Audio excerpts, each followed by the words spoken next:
महाराष्ट्र सरकार ने 61 साल बाद भिखारियों का घर का वेतन 5 रुपए प्रति माह से बढ़ाकर 40 रुपए प्रतिदिन कर दिया। जब नागरिक भिखारियों को पैसे देने से पहले 2 बार सोचते हैं तो सरकार भी ऐसा ही करती दिखती है। 61 साल बाद महाराष्ट्र की राज्य सरकार ने राज्य द्वारा संचालित भिखारियों के घरों में रहने वाले भिखारियों को दिए जाने वाले पारिश्रमिक में वृद्धि की है, जो कि 5 रुपए प्रति माह से बढ़कर 40 रुपए प्रति दिन हो गया है। लंबे समय से लंबित इस वृद्धि से आंशिक रूप से यह समझा जा सकता है कि इन 14 भिखारियों के घरों में अब केवल 350 कैदी क्यों हैं, जबकि इनकी कुल क्षमता 4000 से अधिक है। मुंबई भिक्षावृत्ति निषेध अधिनियम 1959 के नियमों के अनुसार किसी भी शारीरिक रूप से स्वस्थ भिखारी को अपने पुनर्वास के हिस्से के रूप में इन घरों में 8 घंटे का कार्य दिवस करना आवश्यक है। दशकों तक इस श्रम के लिए मुआवजा अब परिवर्तित रहा 5 रुपए प्रति माह, जब तक कि राज्य मंत्रिमंडल ने अप्रैल के अंत में इसे संशोधित करके 40 रुपए प्रतिदिन करने का फैसला नहीं किया। आधिकारिक अधिसूचना जारी होने के तुरंत बाद नई दर लागू होने की उम्मीद है। मूल 5 रुपए की दर 1964 से तय की गई थी, जब नियमों को औपचारिक रूप से अधिसूचित किया गया था।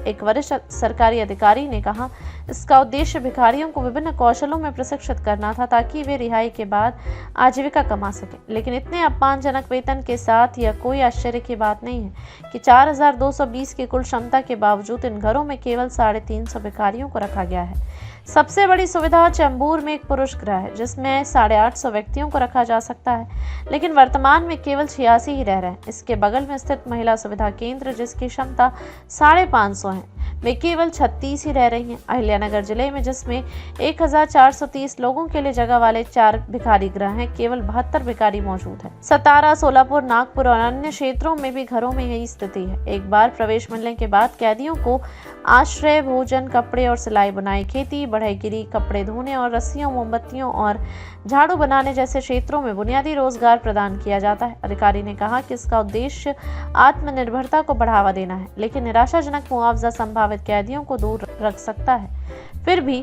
विरल आबादी के बावजूद इन घरों में कृषि और व्यावसायिक कार्यों से वार्षिक राजस्व 3 रुपए से लाख रुपए के बीच है।